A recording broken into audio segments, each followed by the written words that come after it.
What's up, everybody? Today we're gonna talk about something random that I just came across.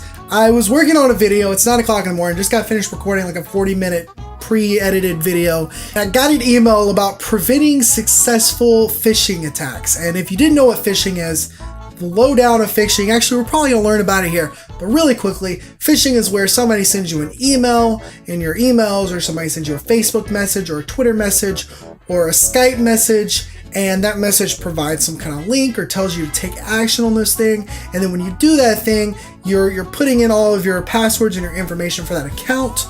These basically hackers are able to take that information, quote unquote hack. You gave them the information. It's not really hacking. Take that information, log into your email, log into your Facebook or Twitter or Skype, and then take whatever that's in there that they think is valuable and go from there. But I got an email about it, and basically 80 students or users, some of this could also have been faculty, which I find kind of funny, 80 users of this college got basically hacked, quote unquote hacked, because they fell for a phishing attack. So the university, of course, gives us a nice 10-minute course to make sure that we got this safe learning environment through our electronic communication tools. It literally says that in the email. It's kind of funny. I almost wonder if this is a phishing attack, because it says tips for completing course. Pop-up blocker must be disabled. Well, that sucks. But it is what it is. We're going to go ahead and do it anyways. And we're going to go ahead and get rid of the pop-up blocker just in case. Go ahead and log in, but you're not going to be able to see this because I don't need you hacking. I don't need you hacking into my shit. The password is no phishing, so that's quite hysterical. I was just going to brush this off and delete this email because I thought it was hysterical that I would need to know about how to not get phished. But I was like, you know what? I'm going to turn this into a video because I can do that. Welcome to the Learning Portal. Data security, phishing. Let's go. I'm excited. Way more excited for this than I should be. This course is designed to give learners a high-level overview of phishing scams. Audience, everyone. Duration is 10 minutes. I figured it's only 10 minutes. I'm hungry. Gonna get some food soon. Figured, why not? Launch course. Are you guys ready for this? Because I'm ready for this. We got a video. This is why I knew this was gonna be perfect. Meet Joe. Hey, Joe. Administrator at your school. Okay, did he get phished? Because that'd be hysterical. This morning, Joe received an email from the IT. He's an administration, jeez. Change his password again. Oh, jeez. It seems to be stuck. Oh, Refreshing the page, Joe. That's interesting. Gotcha.sucker.us. Hi, Joe. I just got your email, and I've gone ahead and attached the W-2s that you requested. It wasn't quite clear from your email, though, why you needed them. That's interesting. Hi, Brenda. Thanks for the email, but I didn't request any W-2s. That's weird. I just received an email from you asking for them. Here, I'll forward the email. Oh, boy. Oh, but I can't get into my email. Okay, I'm surprised. Please do not mail physical copies. Respond to email attached. This request is tall priority. He's like, what is going on? Oh, yeah, that's not gonna solve it. That we're going to discuss today. That's not gonna fix it. To learn more about phishing, click next and proceed through the course at your own pace. You guys like the little clever fishies? The phishing. Here's what I think is hysterical about this video. Here's what I think is hysterical about it. The first thing, he's an administrator. Administrators should know better. It literally, you check the URL. This is what this course is going to tell me. Check the URL when you click on a link from somebody to see if it looks legit. Even if it is legit, make sure for certain that whatever it is coming from the right source. It's going to tell you to make sure you see who the user is. It's going to tell you to make sure for any kind of inaccuracies, like if it looks like it's misspelled or if it looks stupid, obviously it's not from your school. Don't put your password in anything you don't know for 100% certain. It's so... Anybody can make a phishing thing too. Anybody can phish you. It's that easy. It's super easy. What is phishing? It's the act of impersonating a reputable source, generally via email, in order to get individuals to reveal sensitive information such as passwords. I'm going to spend a few minutes, make sure you're safe and secure. Used to be that phishing scams were easy to spot. Check the email icons, they're still pretty easy. Welcoming for you to our banking center. Please respond with security number to proceed. Yeah, that's pretty accurate. I just need $500 more to bribe the officials so that I can get you to $100,000 you've earned. See, this is a scam. I wouldn't consider this a phishing scam, though. I guess it technically is. I'm in a terrible situation. Need your help. I am stuck in Cyprus at the moment and lost my bags. It's always from someone got a king or queen in Uganda, not Ugandan Knuckles. He's a saint. If you get an email from Ugandan Knuckles asking, do you know Dwayne? Just respond with yes, and then you're going to be called the queen, and they're not going to be you're going to be called the queen. It's perfect. Just remember that. While they fooled a few people, these scams were easy to spot. Deals that were too good to be true, poor English, and misspellings immediately raised suspicions of most people. Some of these telltale signs still exist today, but phishing attacks are becoming more sophisticated and more targeted. That is true. What do they want? Inbox. To learn more about, click on the emails. What do they want? What do they want? Like most scams, it usually comes down to money. With schools, there's a lot of data being stored on the network, and that data is valuable. No matter your role, it's every employee's responsibility to stay vigilant and do your part to thwart these scams. Mostly employees. I'm wondering how many professors fell for this. Variations of phishing. Spear phishing is the attack of targeting a particular individual or institution, while welling is the attack of targeting a high-level person at an institution. Yep.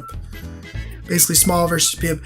What do they want? When a scammer gets access to data, they can sell it on the dark web to other criminals to use for... No! Why is this a thing? Oh, this is so funny. What is the dark web? The dark web is inaccessible by regular web browsers. Use technology that allows users to host and browse websites anonymously. When coupled with cryptocurrency like Bitcoin, users of the dark web can purchase and sell goods and services anonymously. Yo, you've already used like some big buzzwords. We got dark web, we got Bitcoin, we got cryptocurrency. Now you gotta...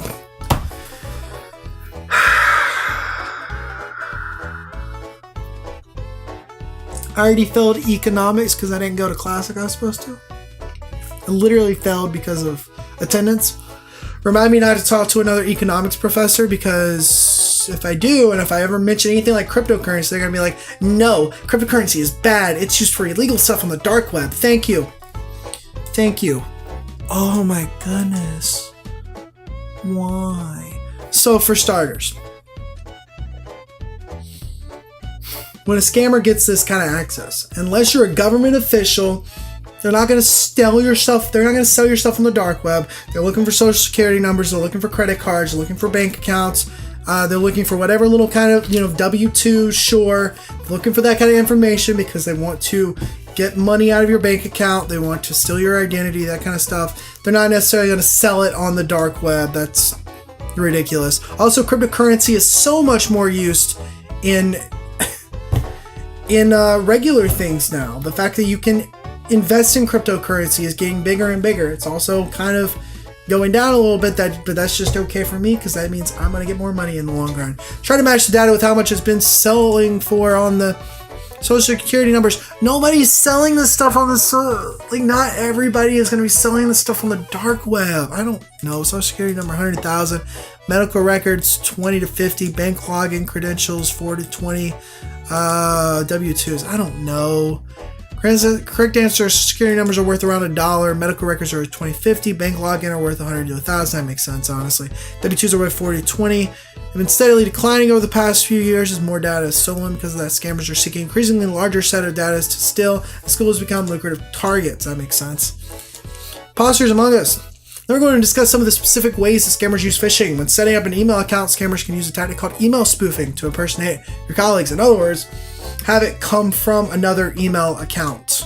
Display name is what you usually notice, so the name you see, though, might fool you into thinking that it's someone you already know without checking the actual email address. It's easy to reply to a person that you believe you already know. Why does a scammer use email spoofing? Because it's easy to tactic, gain your trust, get you open email. Oh, look, it is literally all of these. That's right. Invasion of the clones. Another is called website spoofing, and this is where a lot of people get into people's Facebooks. This is where people get hacks into Skype, Twitter, all that kind of stuff. Basically, you emulate a website, you emulate a URL, you call for action, you exploit a breach. I literally looked up how to do this because I was curious. Also, I wanted to mess with a friend of mine. And it's not hard. Basically, they're able to verify things, and then they exploit it by getting you to type in your username and your password. Here's one of the things you can kind of figure out whether this is going to be fake or not. If you get an email from, let's say, Facebook, and it's like, check out this video, and then it pulls up and it's like, I need you to log in. Well, if you are already in Facebook, you're probably not going to need to log in again. If you're already on your college email, you're probably not going to need to log in again. Also, if this is your computer and you've already logged into that website, then most of the time you're going to get an autofill response that is automatically going to go ahead and fill in your username and just wants you to fill in your password.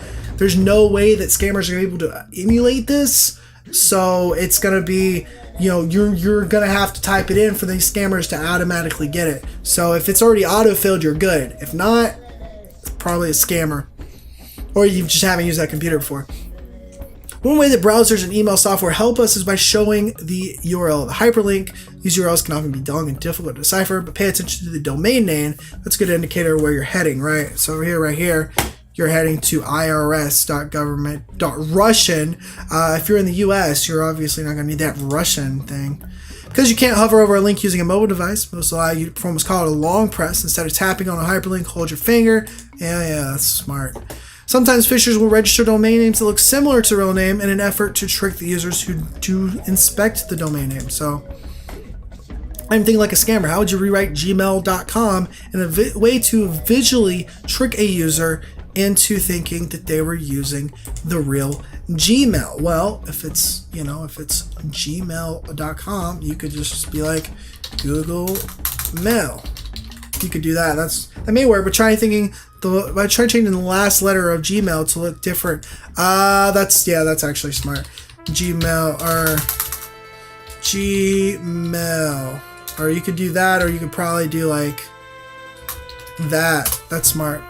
It's pretty tough to tell whether a letter is a lowercase l or an uppercase I. The one in place of the I might also, that's smart. You've probably seen this, links like this, bit.ly, bit-lying. Link shortening, yep, these are link shortenings. Google, tinyurl, bit.ly. Twitter uses this a lot. A lot of sites that allow you to send websites, or a lot of websites like Hootsuite that let you make tweets in advance to get published later on, make these. I usually do bit.ly type stuff a lot. The way this works is companies like Google store your long URL inside a unique one. When you go to the host of the domain shortening service, and you've redirected to the long URL.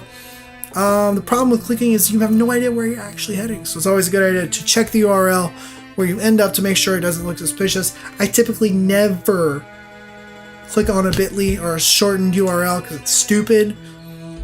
You've clicked this slide and you've ended up here, myaccount.google.com/security settings page.tk security. What's the domain name of this URL? It's google.com. It's okay, that was a tricky one. I'm sorry, what? Link was designed to make it look like the domain name was google.com, but it wasn't the domain name of... Oh, wait, we'll go back and look. I'm sorry, what? Did I get hacked? Well, I knew it wasn't because, oh no, it's not google.com because it's got the underscore there. That's my bad. That was stupid. I wouldn't have clicked on it anyways. The enemy within your email. If this is starting to sound like your inbox is out to get you, remember that you're still in control. Without clicking a malicious link, the phishing email in your inbox can usually not do any harm. In other words, often disguised as an attachment, when open, it can gain access to sensitive data without the knowledge of the owner. Opening email is generally safe. False. This is how when email clients are susceptible. Oh, but now most modern. Okay. I still don't open up most emails. I don't know what they're from. Also, my dad is a bit of a conspiracy theorist, and that has made me into a bit of a conspiracy theorist, so I just don't open up emails that I don't know where they're from. It's that simple as that. Are you talking to me? Actually, I never double click on an email. Are you talking to me? If you receive an email from a colleague that seems suspicious, it's best to call or visit that person and confirm it. Exactly. Also, your IT department, most websites will generally never ask you for your username and password. Again, yes. Receive an email allowing you to change your or asking you to change your password. Check with your IT department. Also, ignore it. Ignore it for like a week, and you'll get another email saying This is what I do, because I hate changing my password and they still make me do it all the time. Get a password from your IT department. Ignore it. Or if you get a password, if you get an email telling you to change your username or password, specifically your password, you never really need to change your username. Ignore it. And then wait 5 to 7 days. And then if you can't log into your account, you've either been hacked from something else, maybe you did something else stupid, or they want you to change your password. And typically when you try to log in, it'll be like, you need to change your password. You've gotten too late. And if you're just logging in and it says change your password, then it's from your IT department. Simple as that. I done goofed. No one wants to be the reason that your school's data security was compromised, but it can be difficult to know when or if there was a phishing scheme, or what to do if you think you may have fallen for it. Select these methods. What you should do. You should contact your IT department immediately. Okay, what you shouldn't do is stay quiet, because it does get worse over time. And here's the thing. If your data has been compromised, if you've been phished, then the hacker, I don't call these real hackers, the hacker is going to use your information to send more phishing emails. This is why sometimes you might get messages from people on Facebook or Skype that you know saying to go click on this link and do this thing for them, because they're trying to use your trust. They're trying to use your friend's trust, and that's what ends up happening. Got one more video. No matter how busy your day is, it's important to be mindful of how you interact with your emails. Learning to spot potential phishing emails is a powerful See, it's sucker.us. That's hilarious. Now that you've learned the basics just delete of phishing, it. hopefully you're in a better position to recognize and avoid phishing scams and help keep your institution's data safe. And there you have it. Yeah. Thank you for your time. You mean to close the window now? Well, that was an interesting use of my time right there. There we go. I'm probably the first and only person that's actually going to do this. Hopefully the professors will do it. Yeah. So that was fun. What'd you guys think? What'd you guys think? Should I do more stuff like this? I hope not. I hope not. Hopefully you learned something from Daddy Zach about phishing and how it's stupid if you get caught up in the phishing. If you have been I shouldn't blame the victim. You're right. If you've been a victim of phishing, I'm sorry. Hopefully you won't do it again, because it's stupid. I shouldn't blame the victim.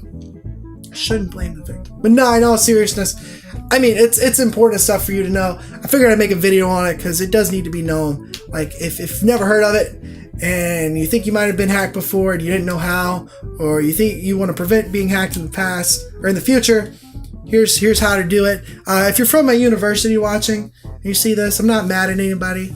I'm not making fun of anybody specifically. I'm not trying to make fun of anybody. I just think it's funny that we ended up with this situation. There were 80 people that fell for phishing emails, and me as myself that stays on the internet quite often, I've seen plenty of them before, so I try to stay away from them. I just think it's quite a hilarious situation. But in the meantime, I'm hungry. I just recorded 2 videos that are in the last hour, and I need to get some food. So I will see you guys later. Let me know what you thought about this video. Was it helpful? Was it interesting? Was it funny? I don't know. I've been making random videos lately. Things that I think are interesting, things that I think are cool. Just talking about things that I want to talk about, because that's the power of YouTube. I can do whatever I want here. And you can let me know how you liked it by leaving a like on it and subscribing for more content. In the meantime, every other video that I had planned is going to be coming out. I don't have any other crazy things yet to talk about, unless I do later on tonight for some reason. In the meantime, I'm gonna go get some food. Sorry, I've said in the meantime 5 million times. So in the meantime, hope you have a great day. Goodbye.